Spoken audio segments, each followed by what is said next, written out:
Welcome to Liquidation Motivation, podcast in collaboration with WHSL. Today, we're going to be talking to Thomas Shultz. I'm going to bring him on in just a second. We're going to be talking about all the people that we've met that's going to be at the WHSL Market and what you should expect when you arrive at WHSL in Kentucky. Now, without further ado, here's Thomas Shultz. Bang, bang. What's happening, Esteban? Hello, Tom. We learned a lot recording these videos with a lot of different people with different perspectives of the liquidation business. I wanted to do a wrap-up podcast to figure out what your biggest takeaways were for each of them. What are your thoughts? It's funny. You do these, you think you know a lot about the business, and then you start interviewing people and everybody has got their own niche in the industry. Everybody is doing something different. And, when we pride ourselves here at Liquidation Motivation for having like 13 different sources of revenue, and then you find about 100 more from other people. You're just like, the liquidation world is so vast and so enormous that anybody really can make money in this business. Anybody that wants to work hard, wants to dedicate themselves, wants to go to the shows, wants to meet people, can really do well in this business and take you out of that 9-to-5 job that so many people work. My business partner, Stallion, worked a 9-to-5 for his whole life, and now he's a bin store operator, and he loves it. And he's making more money he's ever made in his life. It's just, there's so many different ways in this business, and it's, once again, it's so vast. Everybody can find their niche and everybody can make money in the business. Yeah. Well, my biggest takeaway is that before doing these collaborations, I thought that liquidation might be going away in some way. But I don't have that thought anymore. I feel like liquidation is going to stick around for quite a while. And the reason why I initially thought that was because we hear about reverse logistics and how when we went to the NRF conference, these new companies are coming in. They're helping brands deal with their returns in a different way. But when it comes to our side of things, when it comes to the liquidation side, that's not going away. I don't see bin store owners having a hard time looking for inventory or going to have that hard time looking for inventory in the future. It's just that we need to be more creative and figure out better ways to source. But it's gonna stick around. Yeah. Let me just tell you that I think the stack is going to get smaller, but the business is going to get larger. Or it's going to keep. Well, it's like, there's a lot of retailers that sell to a contract holder, that sell to a wholesaler, that sell to a broker, that sell to the end user. I do see like Amazon in this latest contract of bidding is looking, instead of selling to the contract holder who's going to move it down the stack, they're looking for large auction companies. They're looking for large end users. They're looking for people to own lots of bin stores to be able to move these truckloads to, so that, think about it. Amazon sells it to here, and then there's all this markup in the bottom. So this is the price they get. If they can eliminate a few levels on that stack, Amazon can get more money out of the product. And so, and I can pay more. I can pay the same amount of money, but if you're eliminating 2 or 3 people above me, that money goes directly to Amazon and not to second, third, and fourth party individuals that are in that stack. So as that stack shrinks with technology, with the way the world is turning right now, there's going to be more money in the brands, in the retailers, but the people who are consuming the product is going to be paying the same amount of money. Yeah. So I hope that makes sense. We're eliminating the middle. It does. And you're right. It's technology that's what's changing with AI technology. One month we're talking about ChatGPT, and then now we're talking about Claude, OpenClaw. So the technology is changing so freaking fast. We interviewed 2 people in the liquidation industry that have software solutions for our industry.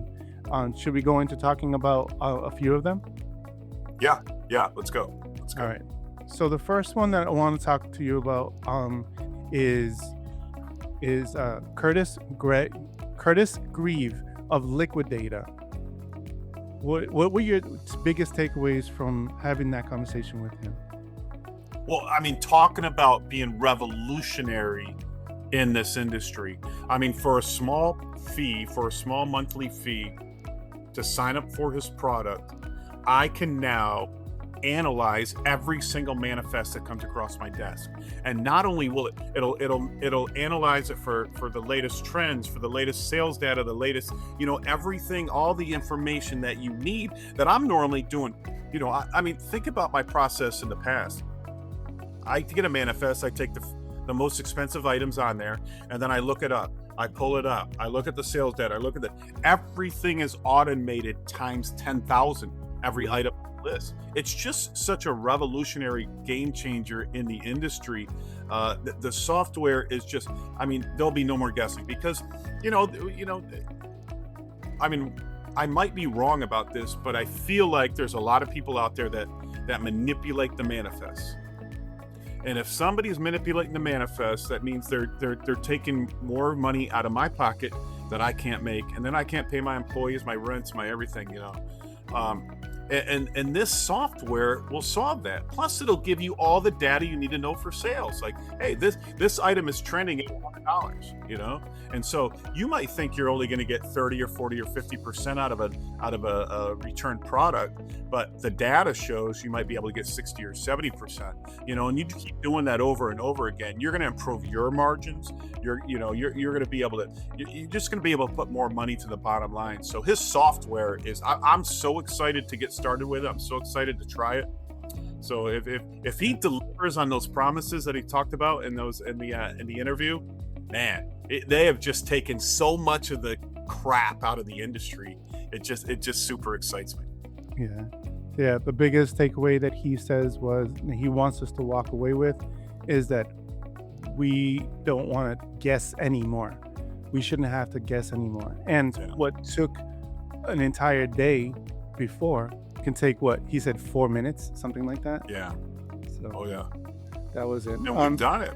We've done it. We've gone through thousands of manifests trying to figure out what the right one to buy is, where the right margin is, where it's just impossible to do on your own, or it's so time consuming that you don't have the time to do everything else. So super excited. Now, what we also interviewed someone else in the tech industry, Evan Schulman of manyfastscan.com. What were your thoughts and your takeaways from having that conversation with him? So I was excited to talk to Evan because I'm already using his product. And I know that he has an incredible product. But man, his software is a game changer for my business. So that was just a continuation of so I went into that interview with knowing what I know. Hey, Evan, I can scan something and within 10 seconds, I can have a full listing on my auction services, and your software did it for me. So yeah. I mean, if you're not using many fast scans when you're loading up your auctions, you're just not optimizing your time. I mean, people get a little caught up in like, oh, I don't want to pay the price. I don't want to, I want to pay the monthly fee. But I mean, let's say it's $100 a month. There's different programs on there, but let's say you're paying the $100 tier. I mean, you can save that time in the first day. By the amount of inventory that you can list because you're just scanning and go. And it has definitely brought a different level to my auction site. But my biggest takeaway from Evan was that he's very approachable. He's very down to earth. So if you go to WHSL, please shake his hand. He's gonna have a booth there. So don't be afraid to talk to him. He seems like a very smart guy. So yeah. Let me add on that we were around when Evan was just getting his legs underneath himself, getting started in the industry, and it was my business partner could literally call him on the phone anytime we had a problem. Evan, hey, help us out with this, and he was right there for us the whole time, guys. The whole time. I know he's getting a lot bigger now, and we got a few more employees, so he probably has people to handle that. But this guy is the real deal. this guy's genuine, the real deal. He's out to make the industry better. Absolutely. Speaking of making the industry better, we also spoke to Matt Lavelle. He's the founder of Buy Low Wholesale, Buy Low Warehouse, and he's also the founder of WHSL. We kicked off the interviews with him out of order, but we did. So his video is going to be released out of sequence, but doesn't matter. What were your biggest takeaways with the conversation you had with Matt? Well, anybody that knows Matt knows that he's a stand-up, honest guy. So Matt is a peer. Matt is becoming a friend of mine. Matt is a gambling buddy. Matt's a lot of things to me. But he's super respected in the industry, and what he's putting together for this industry. You just can't give him enough praise and enough accolades for it. There's really nobody else doing what he's doing, and spreading the wealth, spreading the knowledge, spreading the info to everybody, and sure there's sure he gains from this, but he definitely gives 1,000 more miles than he gains from running the show.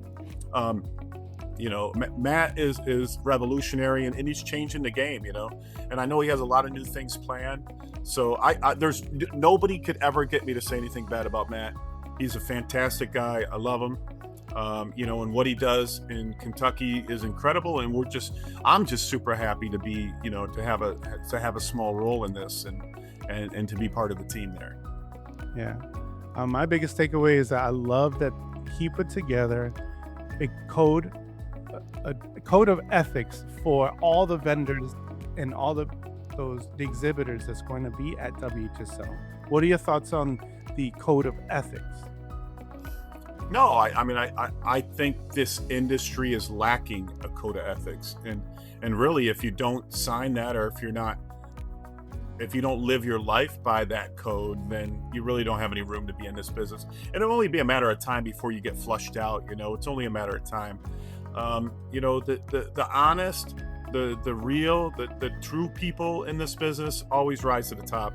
And those people, you can only scam so many people so many times. You can only do bad to so many people so many times before the word gets out and nobody really wants to do business with you. You might be able to sell to some new sucker every once in a while, but we only want to deal with the top-notch people in this business. We're committing, if we find a new deal and we're committing $100,000 a week to it, you can only be dealing with people with integrity. And Matt has encompassed that into this code of ethics at the show. Everybody's got to sign it. And if Matt doesn't think you pass that code of ethics, you don't get a booth there.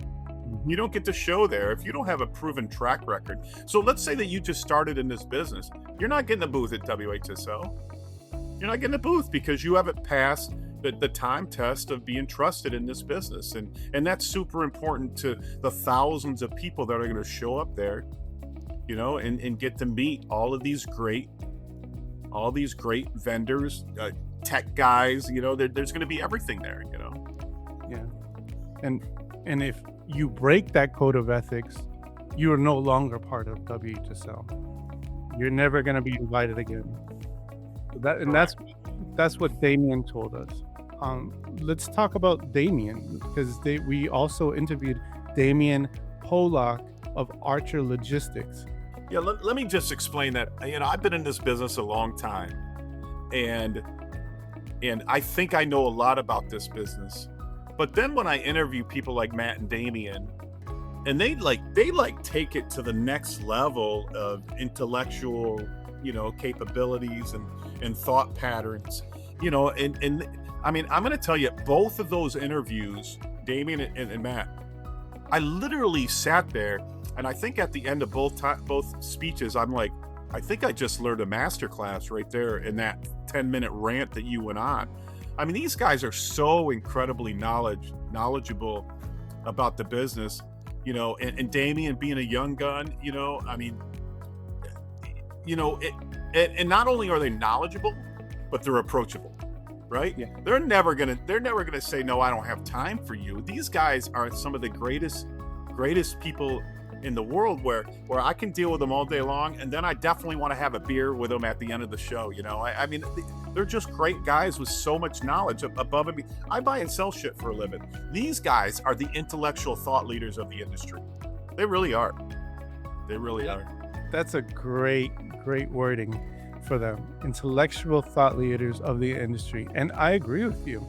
When we listen to, or when I hear Matt and Damien speaking, I sit up. I sit up in my chair. I fix my shirt because I want to hear what they have to say, because they're respectable within the industry. I want to hear more. So, yeah. Damien, talk more about Damien. He runs Archer Logistics and very involved in WHSL. Yeah, I mean, Damien is becoming a good buddy of mine. I've known him for, 5 years now. He's been in and out of the industry, but now he's back in full force with Archer Logistics, and also All Things Circular. So, Damien is like a magnet. Damien just attracts people, I think. He just people. I mean, you can talk to anybody in the business, and everybody likes Damien. And with that brings a lot of connections, a lot of knowledge, a lot of education, and he's a former accountant. So you got a guy that's good with numbers, good with people, good on the intellectual side, and now with All Things Circular, he's working with brands, and he's trying to be a strategic partner with the big guys. This is a guy that you cannot discount, man. He has to be part of your circle. And if you don't make him part of your circle, you're missing out, guys. You're missing out. What do they say? Surround yourself, you're the average of the 5 guys you're surrounding yourself with, or whatever the saying is. Damien, definitely, when I get up there with guys like Matt and Damien, they're definitely the guys that take me to the next level, that open my mind and make me think on a different level, to say, okay, no, you're right. There are different ways to move things. There are different ways to buy things. There are different ways, how to handle customers, what our job in the industry is. And, so everybody wins and loses in this business. Hopefully we win more than we lose. That's our whole goal, and hopefully we limit the losses. But these guys just think on that next level. So yeah, Damien, I mean, and what, Damien is not even 30 yet. Imagine where this guy's going to be in his life. So super impressed. We interviewed one of his partners at All Things Circular, Rich Bolger. I know that you also have high praise. I do too. And I sit up straight on my chair when we listen to Rich Bolger. What are your thoughts on Rich Bolger of All Things Circular? Okay. So people come on here and say, I was a construction worker, I was a ditch digger, I was this and that, and I got into liquidation, and now I'm doing pretty well. Rich is the guy that literally took Verizon from zero to, I think, billions. I don't know if it's billions, but at least hundreds of millions of dollars in their return market for phone, in their trade-in program for phones at Verizon. I mean, this guy walked the walk. This guy talked the talk. He has done it for corporate America. And then he wrote the book on All Things Circular, about the circular economy, right? How goods are made, sold, returned. He wrote the book on it. So going into that, Rich doesn't come really from a liquidator standpoint, but he comes from like the theory of liquidation and all, and they put the fancy term on it, All Things Circular. I call it liquidation, but they can call it All Things Circular. It sounds a lot better. And whenever I can envision Rich knocking on doors and getting into the boardroom of JCPenney and saying, hey, we have a process to maximize the amount of money that you can make off your returns, off your overstock, off your overflow, and this guy he has the resume, he has the knowledge, he has the wisdom, that he's just it's exciting and fun to watch them. I want to go to the. I plan on going to the meetup at the show, not the meetup, but the master class. I'm hoping to go to the master class because any knowledge I can absorb from him is just going to take me to the next level, guys. I know I keep talking about all these people and put them on a pedestal, but man, I mean, these guys are fantastic. So far, everybody we've interviewed has been fantastic, and the knowledge that we're gaining, Esteban, has just been out of this world, man. Out of this world. We walk away with new ideas and how to approach our business. We walk away understanding a little better. So we're grateful. We're super grateful for that. We also spoke to Matt Levine, and we also spoke to Mike Flores from Wireless Brothers.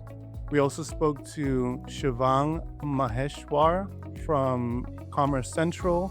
We spoke to Jason Padavani of Smart Source Wholesale. We also spoke to Jared Martin from Summit Discount, and they all brought something to the table. They all brought a different type of insight into the liquidation industry. What are your thoughts on and your takeaways from those interviews as well? Okay, well, I'm going to take Shivang out of that mix because he's a little bit different of a business. But the rest of those names you mentioned, I mean, Mike, Jared, Jason, all those guys are just running. They are the top tiers of this industry. I mean, those guys provided insight, knowledge, proof, evidence. They're just the fact that they're so successful in their business just proves how good of guys they are. And you look at Mike up there, and I think he's in Minnesota, right up in the cold up north. Just killing it. Being like one of the top tier whatnot sellers in the world. Jared is. I was at WHSL last year, and we were out with. I was out with you, I think. And we're out, and it's like 1 o'clock in the morning, 2 o'clock in the morning. We're like, hey, we're going to go. Let's go to bed. Let's walk back. And then all of a sudden, we saw a bunch of people in a bar. We walk in, and there's a private room with like 100 people gathered around one guy. And that was Jared. They were all around Jared. He was like the life of the party, man. They were playing poker. That's right. They were having such a big, these guys are the pinnacle of this industry. So anybody that can meet up with them, anybody that can talk with them, anybody that can do business with them, if you're new in this business, you need to meet these guys. You need to be on a regular conversation with them because you know what? There's so many loads out there that you don't know about, guys. And it's even from the people you already do business with. I buy I can buy loads from somebody for a year straight. And then all of a sudden I see them at one of the shows and they're like, oh yeah, we just picked up the Target deal and we're moving 10 truckloads a week. I'm like, well, why haven't you told me that? Why, it's like once you get in front of somebody, right? Everybody gets in their own rut in their business. Once you get in front of these people, like, hey, what do you got? How can it, how can we do some business together? How can I solve your problems? Right? They always have more than what you know. So guys, these relationships are 100% important. And those four guys are super important to know in this industry. As far as Shivang goes, so he is running Commerce Central. So Commerce Central, what they're trying to do is trying to take all the crappiness out of the website business. They are going up against Bstock, Liquidation.com, those kind of companies. They're trying to show more transparency. They do have a manifest analyzer right there on their website. Trusted suppliers, verified suppliers. They're not killing you in shipping. They're just trying to be the guy in the middle that just moves a whole bunch of loads all around the country, all based on their website. And you can go on their website, there's thousands of loads available. Lots of good deals on there, guys. If you need good deals, go to Commerce Central. And these guys, these are former Amazon employees, so they have the inside track. They know what's going on in Amazon. They have the pulse, and they are super smart tech guys. So yeah, that's the, Shivang is always He's been at a lot of the shows lately. So you need to put Commerce Central inside of your repertoire of all the different websites that you visit every week. That's for sure. What I liked what you said earlier about the 5 people, right? There's that saying, you are the 5 people that you surround yourself with the most. And I remember telling a buddy of mine, hey, if you got no friends or you're just constantly working and you don't have time to surround yourself with those type of people, put on some headphones and listen to their podcast, listen or start reading their blogs. Now you become part of that world. But with WHSL, you don't have to put on some headphones. You just need to show up one time a year. You show up, you shake them, you shake their hand. Don't shake them, but you shake their hand. and then now you understand if you vibe with that person. And you're gonna see the people that are around you that are like-minded with you. And if you vibe with them, now you're adding that extra people within your circle, and you're going to become one of the 5 people that you want to be. Not the person that you are, but that you want to be. And so you're hand selecting who you want to be at WHSL if you come in with that mindset. Let's meet people. Let's see what we can do to help other people. Let's see what they can do for me as well. What are your thoughts on that? No, I mean, I agree. I mean, I think it takes like 3 times before somebody remembers your face, right? You gotta meet somebody 3 times, and you're gonna get all these kinds of points of contact at the show here. You're gonna find people, and you're gonna say, "Hi, how can I bring you value? How can I bring you value? How can what I do bring your business value?" That might be buying loads, that might be selling loads, that might be just introducing people, But if you keep, I always like giving more than you take. Try to give more than you take.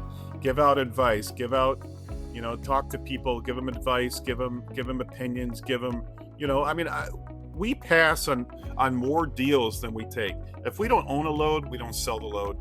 And so if somebody calls me up and says, "Hey, I want Target out of North Carolina," I'm like, "Well, I know where to get it. Just go get it there. You don't have to get it through me. Just go get it." I'm not, we don't need to take the economic rents out of everybody's deal, and just work the deals that you have. But if you go to the show with a mentality that you're going to provide value to other people, then you're going to end up a winner when you leave that show.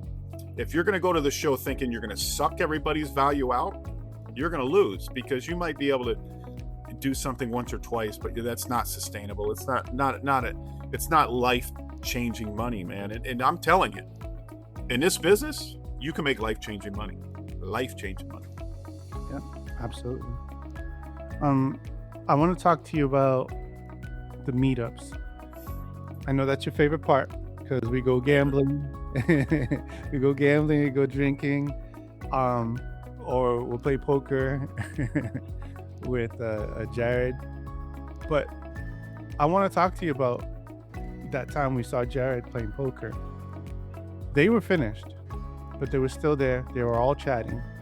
We walk in and we receive more value. Why? Because they've already let their guard down. They're chill. They're relaxed. They've had their cigar. They're there to wind down, and it's now we can just talk to them like a normal human being, like they are. And what I love is hearing the gossips too. We can hear, this person is not good or not good at that particular thing. Don't rely on that, but you can rely on that person for this thing. What are your thoughts on that? No, I mean 100%. Everybody relaxes at the end of the day. Everybody chills out. Everybody, I won't lie. I like to have a drink or two at the end of the night, and that means socializing, but it's building that bond with those people around you, right?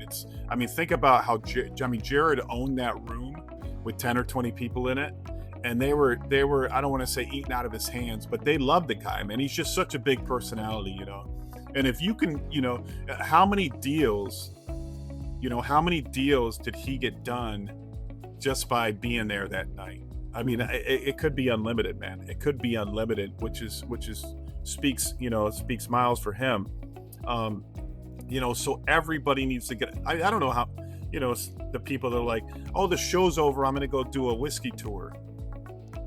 The show's over, I'm going to go do, we're going to go to the horse race, whatever. No, the show's not over until the meetups are over. And when the meetup is over, the show's still not over because, a bunch of people are still going to go somewhere else. And, and if you got that burning desire in your heart, if you got it inside of you, man, you're going to every one of those places. I remember going to a Chamber of Commerce event. It was an Indian Chamber of Commerce event. I was with an Indian fellow. I went there with him. And, and we're sitting at our table, drinking our drinks and just sitting there doing, talking, me and my Indian friend. The guy I went with, I'm standing at the table with at a Chamber of Commerce event with 1,000 people at, and I'm sitting there talking to the guy I went with. And then these two young guys came up to me and handed their business card, asked me what I did, asked me about my business, and then walked away and went to the next table. I went to the next table. And I looked at these guys and I'm like, why the hell aren't I like that? Why am I not that guy going out there? Because, somebody's got your money, man. Somebody's got my money and I got to go find it. It's a Grant Cardone thing. Somebody's got my money. And if you sit there and just do your own thing this whole show, it's not going to be worth anything for you guys. All right. The saying is you never skip the ability to meet the person next to you, guys. I don't care if you're in an elevator, at a bar, when I go to a restaurant, I sit at the bar. Right? Because I want somebody to sit next to me so I can strike up a conversation with them. So I can find out what they do for a living. They might have nothing to do with me, but maybe I can bring value to their lives. Maybe they can bring value to my lives, which brings value to their lives, And when you go to this show, if you're not putting your hand out there and meeting everybody at that show, you're doing it wrong. You're doing it wrong, and you're just hurting. Who you hurting? You're not hurting me because I'm going to talk to everybody. You're hurting yourself. So it's your choice. It's your choice. The leaders of the industry will be in Kentucky. It's your choice if you want to meet with them. Yeah, I remember last time we went, we squeezed the juice, by going to every meetup. We even missed a meal where we had to go searching for dinner because we found this one little hole in the wall that was serving pizza because we hadn't eaten. So that is how much we value the meetups. So at the meetups, I always think that we could be asking for certain things, and the way to ask things should be done properly too, because then you'll be pushed away and you won't be liked. I've always was in the thought of, if you ask for advice, people are willing to give it. I mean, I'm not saying, hey, where do you get your loads? I want to know where your loads are. Not that kind of advice, but hey, I'm having a problem with listing more than 10 items a day. What do you do? How do you handle that? Do you have a lot of employees, or do you have a tool for that? Those kind of questions. You can ask that to the one that's sitting next to you. You can also ask someone like Evan at ManyFastScan. You can ask anybody that type of questions. And what happens is that you create that bond that way. People tend to bond with you more if you ask for advice rather than throwing, hey, I'm a liquidator. I make $1 billion a year. That doesn't really go well. What are your thoughts on that? No, I am taken back by how generous this community is with helping new people in the business. Because, listen, if you're new in the business and you want to compete against me, you know what? Good luck. Good luck. We've been doing it for 20 years. We have a big supply chain, a lot of relationships. It's just tough to break into the business. So you're really no threat to me. And I'll give you, we supply a bin store across the street. So I see, I'll see a new guy in the industry, and talking to maybe a big guy in the industry, and I don't even know if they know who it is. I don't know if they know that this guy does tens of millions, $50 million a year in sales, but they're still willing to give advice to the new guys. There's so many big dogs in this business. There's so many people that found their niche and are riding that wave as long as they can. And but yet they're still humble, because we all started the same way. We bought something and we sold it. Now we might have 13 different ways to buy and sell things, but we all started the same way. And that's why people are willing to give advice to help out the new guys in the industry. Takes 20 years for me to work out my niche. You're not going to figure it out in the next 30 days. So ask people for advice. Ask the successful people, what did it take to get to your level? Most people are just going to tell you it's hard work and dedication. Put your head down for 20 years and then come tell me how it went. I mean, that's basically how it rolls. But there, the community, I think, is great because we all come from humble beginnings. Absolutely. And humble meaning like we all started selling one thing at a time. Somebody might have worked at a corporate job and their boss said, "Hey, can you get rid of this for me?" And you put it on Marketplace and sell it and make a couple $100, and you're like, I can do that over and over again. I can do that 10 times a week, and then it goes to 100, then 1,000, then 10. Can I sell 10,000 items a week? That's how everybody gets started in this business. Whether you're like Mike, he was a cop, right? He started with the auctions at the police auctions. I mean, that's how he got into liquidation. We got Stallion, who was a construction worker, worked for the utility company, started watching the videos, got into the business. Everybody has a journey into the liquidation business, and it all starts with the humble beginnings by selling one thing. I started with selling my airbrush tattoo kit to buy inventory for my eBay store and try to educate myself consistently. And then I saw some guy on YouTube saying, I want to start the world's largest online thrift store. Thank you, Tom. The good old days. Yeah, I mean, mine, I've told this story, but mine was, I had a business and I failed in business. I failed miserably in business, claimed bankruptcy, got my ass kicked in the year 2000. So that's 26 years ago. I decided to go back to college on my way, and I had no money. I had a wife and kid, no money. I'm living with my in-laws, and so on my way home, I stopped at the Salvation Army and I bought a pair of Sabago shoes, size 13 narrow or something like that. It was a weird size, and I bought them for $5. I came home. At the time, eBay was going, but it wasn't super big at the time. But 26 years ago, but it was going. So I put those shoes on eBay for $5, starting bid $5. They ended up selling for like $126, and my eyes just opened up like, can I do this over and over and over and over again? That was the start of my journey. Yeah. Everybody has that story of their start, guys. Everybody does. Everybody has their humble beginnings.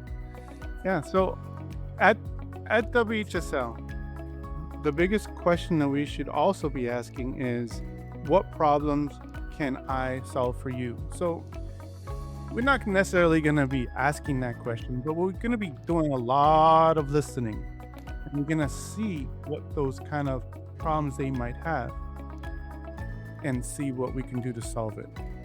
You've spoken on this many times. What are your thoughts on that? No, I mean, that's what it is. That's 100% what it is. What problems can I solve for you? Now, can you be that blunt when you're asking that question? Like, I mean, if you walk up to everybody you talk to and say, what loads are you having a tough time moving?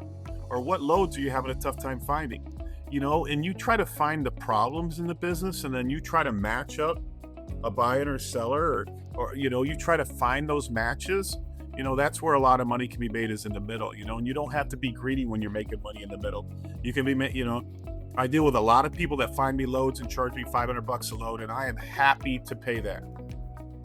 So think about that. If you can make $500 a load, you can move 5 or 10 loads a week. That ends up being a lot of money.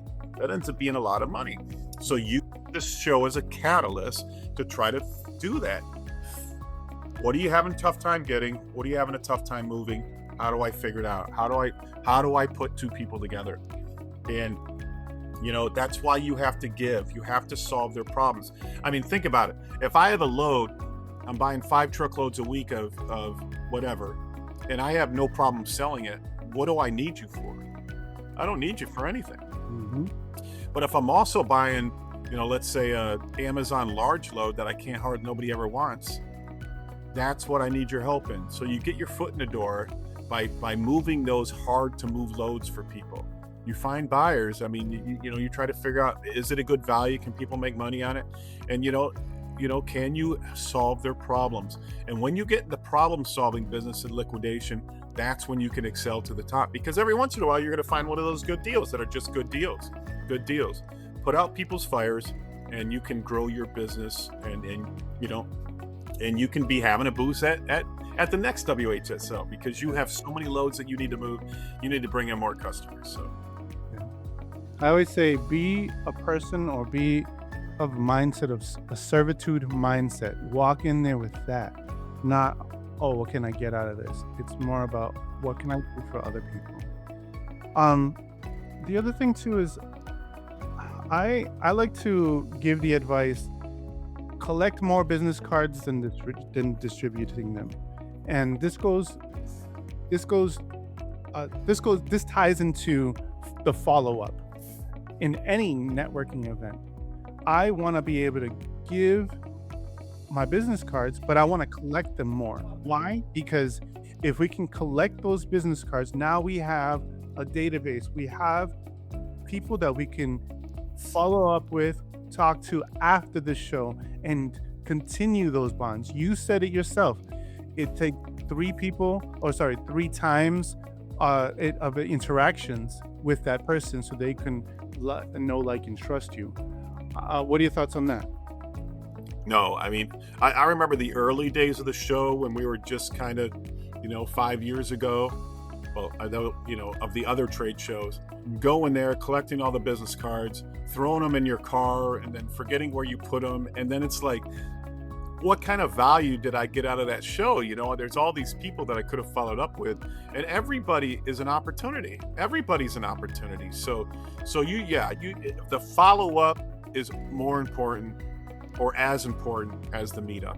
So, when you get back, reach out to them, same questions. Because remember, at the show, there might be a lot of people there that everybody wants to talk to. But if somebody can jump on a 30-minute phone call with you, and you can chat, in silence, not at a bar, not over, people spilling beers, and, you're going to get a lot more value out of that. So 100% follow up after the show, solve their problems, and then, see if you can increase another stream of income for your business.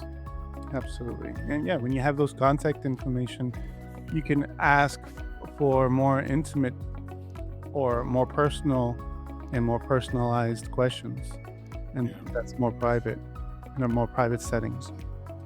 All right, Tom. So I think that this is a good place to end it, but a good place to start letting people know why they should be coming to WHSL and why they're a dumbass if they don't show up.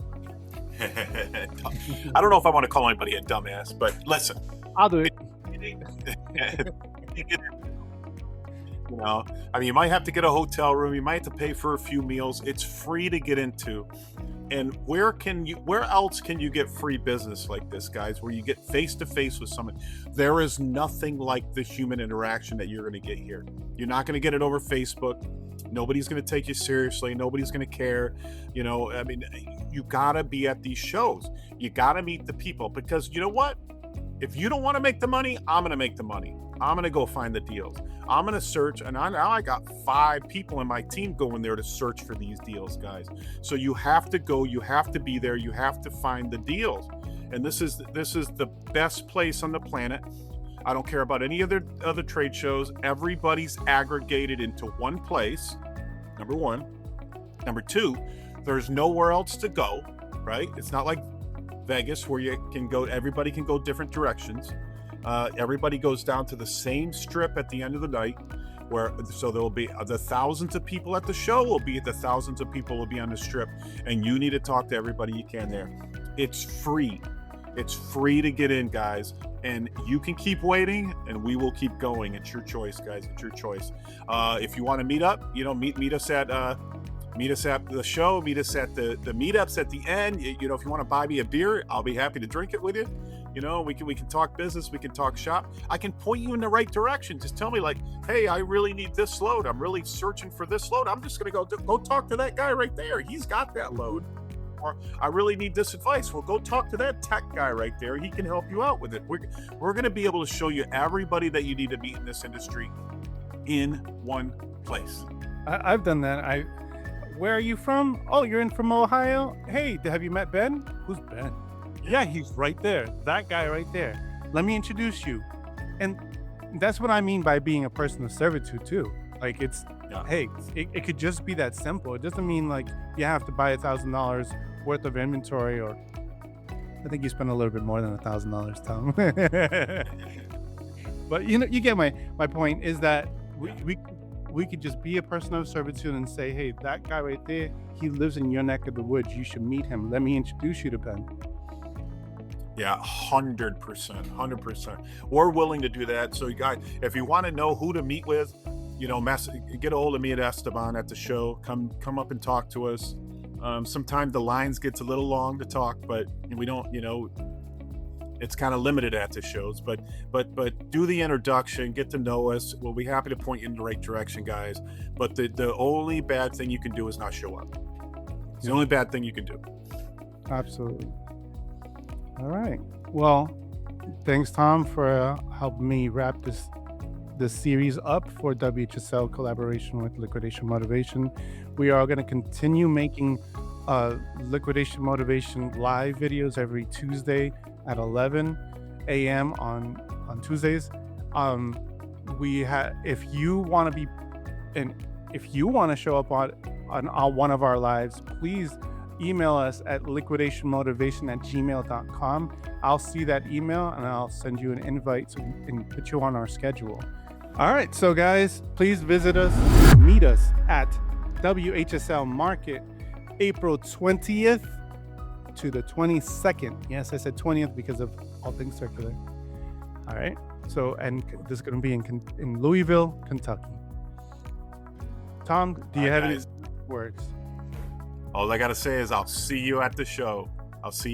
Guys. Louisville, Kentucky Convention Center, April 21st, 22nd. Be there, guys. Be there, or I'm going to take your business.